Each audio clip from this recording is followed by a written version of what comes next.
بسم اللہ الرحمن الرحیم۔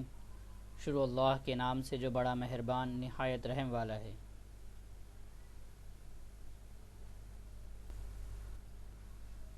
جماعت نہم مضمون اردو،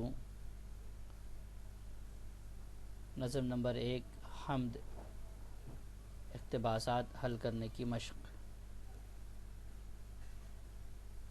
تیار کردہ عبدالخالق سر۔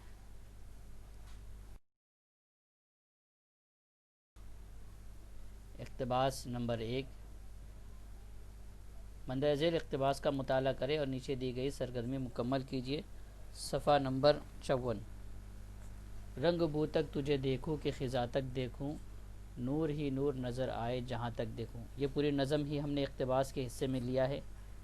سب سے پہلے شجری خاکہ مکمل کیجیے۔ دو قسمیں بتائی گئی اقتباس میں، موج دریا اور باد بہارا۔ خدا کی قدرت کے 100 رنگ جو بیان کیے، اس میں 3 کا ذکر یہاں پر آیا ہے، ہمیں 2 لکھنا ہے۔ اس میں پہلا صبح کا نور اور شفق شام کی، ظلمت شب بھی ہم یہاں پر لکھ سکتے ہیں کیونکہ 4 کی گنجائش ہے۔ یہاں پہ 2 پوچھے گئے تھے، کل 4 ہوتے ہیں، تو یہاں پر 2 ہم لکھ سکتے ہیں۔ اس طریقے سے یہ مکمل ہوئی پہلی سرگرمی۔ آتے ہیں دوسری سرگرمی کی طرف۔ نظم میں آئی خدا کی صفات بیان کیجیے۔ اس کا جواب ہمیں پوری نظم سے اخذ کرنا پڑے گا۔ تو نظم میں اگر ہم دیکھیں تو نظم میں جتنی باتیں اللہ تعالیٰ کی خوبیوں کو بیان کر رہی ہے، وہ ساری خوبیاں ہم کو مختصر انداز میں لکھنا پڑے گی۔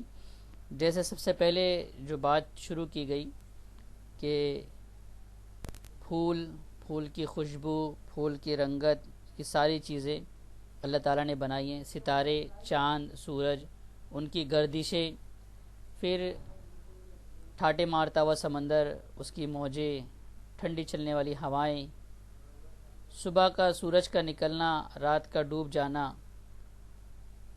اس میں یہ ساری چیزوں کا ہم یہاں پر مختصر انداز میں لکھیں گے۔ تو جتنی باتیں ہم 4-5 جملوں میں اس کو ہمیں مکمل کرنا ہوگا۔ آتے ہیں سرگرمی نمبر 3 کی طرف۔ آج تک تجھ کو جو دیکھا تو یقین تک دیکھا، اب تمنا ہے کہ تجھ کو گما تک دیکھوں۔ اس شعر کی وضاحت کیجیے اور معنوی حسن بیان کیجیے۔ یعنی یہاں پہ ہمیں 2 کام کرنے ہیں۔ ایک تو شعر کی تشریح کرنا ہے، وضاحت کرنا ہے، اسے سمجھانا ہے کہ شعر میں شاعر نے کیا بات بیان کی ہے، اور دوسرا اس کی معنی کے اعتبار سے کیا خوبی بیان کی ہے وہ بیان کرنا ہے۔ تو شاعر اس شعر میں یہ بات بتا رہا ہے کہ میں نے اللہ تعالیٰ کو یقین کے اعتبار سے، کیونکہ ہم سب اللہ تعالیٰ پر بھروسہ کرتے ہیں، اس کے اعتبار سے دیکھا ہے۔ دنیا کی چیزیں، پوری کائنات کا ذرہ ذرہ اللہ تعالیٰ کی قدرت کی نشاندہی کر رہا ہے، اور ہم جتنا بھی سوچ لگائے انسان، تو وہ اللہ تعالیٰ کی قدرت اور تک نہیں پہنچ سکتا۔ یعنی اللہ تعالیٰ اس سے بھی آگے ہے۔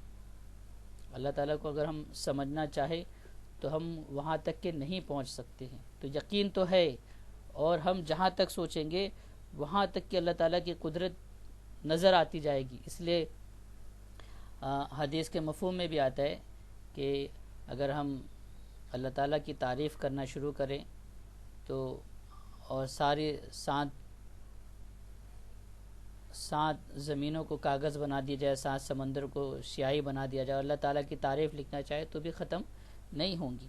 تو جہاں تک کہ ہم سوچیں گے وہاں تک کہ ہم اللہ تعالیٰ کو سوچتے جائیں گے۔ اس لیے شاعر کی تمنا ہے کہ میں اس کو گما تک کے دیکھنا چاہتا ہوں، جو ناممکن ہے، لیکن یہ اس کی چاہت اور تمنا ہے کہ میں اس کو اپنی سوچ اور عقل کے آگے دیکھنا چاہتا ہوں، جو اس کے بس کے باہر ہے، لیکن اس کی کوشش، اس کی جدوجہد شاعر کی ہے کہ وہ وہاں تک کہ اسے دیکھنے کی تمنا کرتا ہے۔ تو یہ شعر کی وضاحت ہے، اور اس کے معنوی حسن یہ ہے کہ شاعر یہاں پر بڑے سیدھے سادے الفاظ میں 2 باتوں کو بیان کیا ہے کہ اللہ تعالیٰ کے یقین، کہ اس کو یقین ہے پورا اور اس کی بصیرت ہے، لیکن وہ اس کے آگے جہاں تک اس کا تصور ہے اللہ تعالیٰ کی سوچ کا، یقین کا، اس سے آگے وہ دیکھنا چاہتا ہے وہ، اور بھی یعنی اللہ تعالیٰ کی کبریائی کو، اس کی بڑائی کو اور بھی زیادہ اپنے دلوں کے اندر اتارنا چاہتا ہے.